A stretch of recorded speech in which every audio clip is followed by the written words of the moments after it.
Yo, what's going on guys? Arekkz here, welcome back to another Monster Hunter World video and another episode of Mixed Set Monday. If you guys missed last week's episode, then as always you can find a link down below. Definitely be sure to check it out if you're looking for something new to make. However, this week we're turning our attention to Lunastra.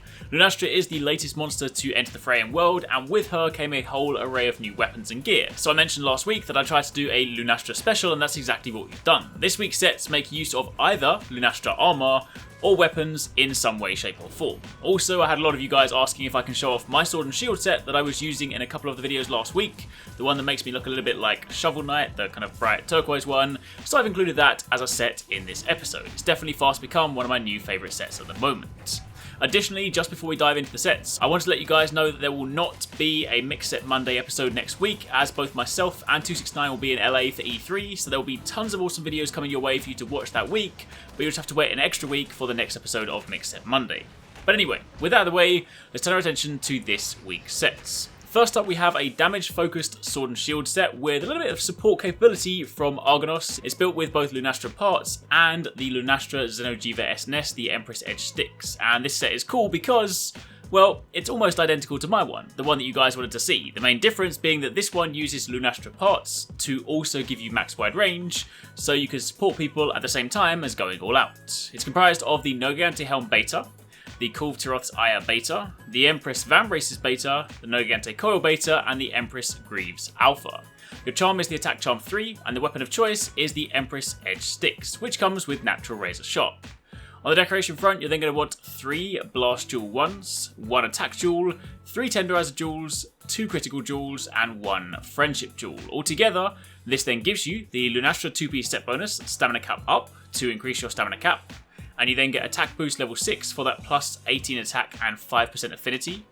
Wide range level 5, so that items you consume will affect nearby allies in a much wider radius, and at full efficacy. So even though this isn't built as a support set specifically, anytime you're drinking potions, cool drinks, demon drugs, things like that, you're also helping your team.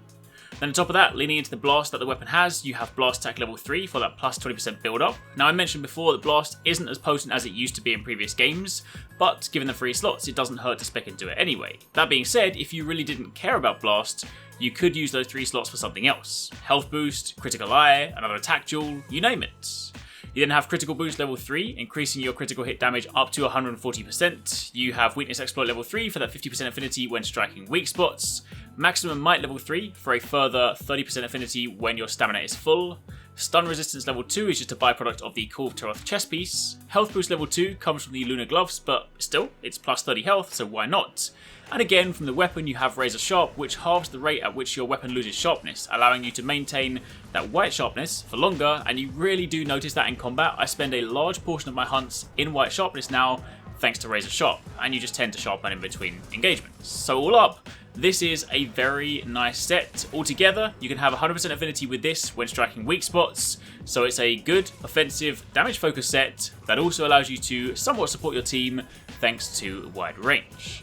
However, while we're talking about this set, I mentioned that it was pretty much the same as mine, skill-wise, the only difference being wide range instead of protective polish. So for those of you that wanted to see mine, this was it.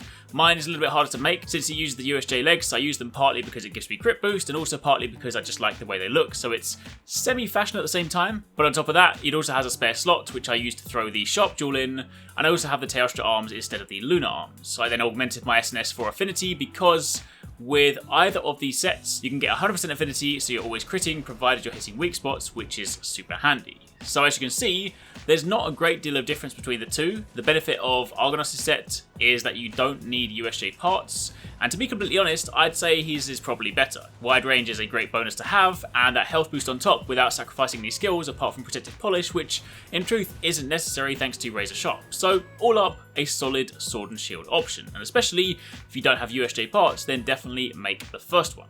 And for those of you guys asking about the look, since some of you guys said it resembles Shovel Knight, I threw on the Brigade waist and I left the legs as they were since I like the USJ legs. Of course, if you're using the other set, you're using Argonos' one, then you can throw on the Brigade legs as well.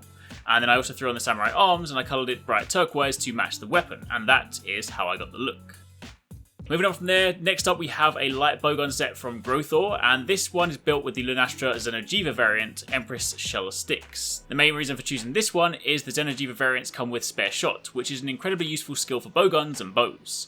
This set is comprised of the Nogente Helm Beta, the Kulvtiroth's Aya Beta, the Diablos Nero Braces Beta, the Nogente Coil Beta, and the Kirin Leg Guards Beta. Your charm is the Exploiter Charm 2, and the weapon, as mentioned, is the Empress Shell Sticks. On the decoration front, you're then going to want 4 Expert Jewels, 2 Critical Jewels, 1 Tenderizer Jewel, 1 Release Jewel, and 3 Attack Jewels. Although if you're running low on those, then just slot in whatever you have.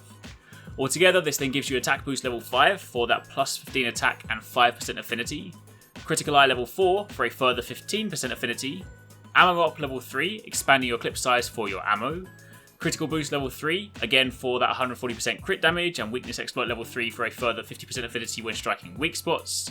Maximum might is level 2 in this instance, giving you another 20% affinity when your stamina is full. Focus is merely a byproduct of the Diablos braces, and again, spare shot so that you have a chance when fighting to not consume your shells. I will say the one thing that I think is missing from this set, and I would prefer to have, would be either a normal shot or a spread shot jewel, depending on your primary ammo choice, since that does go a long way for bowguns, but either way, another nice set of skills that in truth could also be applied to other weapons as well.